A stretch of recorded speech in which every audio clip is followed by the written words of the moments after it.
अस्सलाम वालेकुम दोस्तों आज हम इस वीडियो में आपको बताएंगे कि उरहान गाजी कौन थे।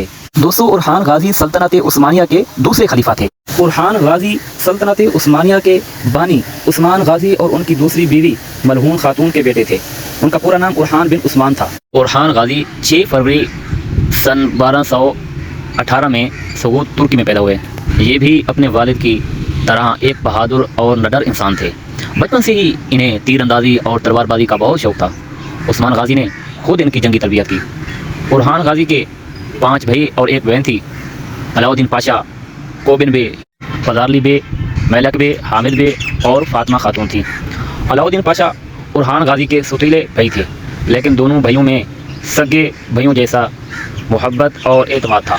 उरहान गाजी सल्तनत उस्मानिया के दूसरे सुल्तान बने। उस्मान गाजी ने उन्हें अपना जानशीन मुंतखब किया और उसकी एक वजह ये थी कि उसका दूसरा बेटा जो अलाउद्दीन पाशा था वो सियासत में दिलचस्पी नहीं रखता था, और दूसरी ये वजह थी कि उरहान गाजी में उस्मान गाजी अपनी छवि देख सकते थे। उरहान गाजी ने सन 1323 से 1382 तक हुकूमत की। तारीख के मुताबिक उरहान गाजी ने 4 शादियाँ की थी।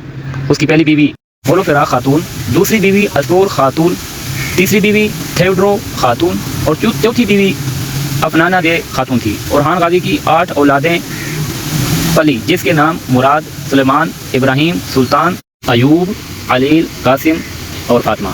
आगे चलकर उरहान गाजी के बेटे मुराद उनके जानशीन बने। अपने दौरे हुकूमत में उरहान गाजी ने अपनी ज़्यादातर कोशिशें शुमाल मगरबी अनातोलिया को फतह करने के लिए वक़फ़ कर दी। यानीचरी उस वक्त वहाँ के बेशतर इलाकों पर बाज़तीनियों का राज था। फिर उरहान गाजी ने अपनी पहली जंग पलेकनन बाज़तीनियों के खिलाफ लड़ी और कामयाबी हासिल की और अनातोलिया के वसी इलाके को फतह किया।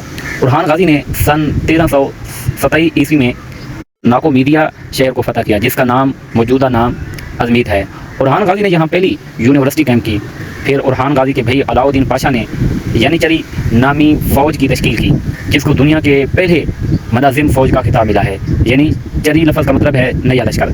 फिर इस तरह की फतह का अमल जारी रहा और सल्तनत उस्मानिया मजबूत होती। और फिर इसके बाद 20 साल तक किसी जंग का कोई इम्कान नहीं था और उसने बहुत सी मसाजिद, मदारिस, कारवां सराय और हस्पताल बनाए।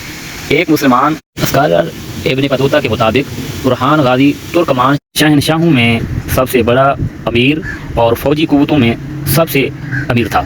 उरहान गाजी को 36 साल के दौरे के बाद मार्च सन 1362 में बोरसा में वफ़ात हुई। उस वक़्त उनकी उम्र 80 साल थी।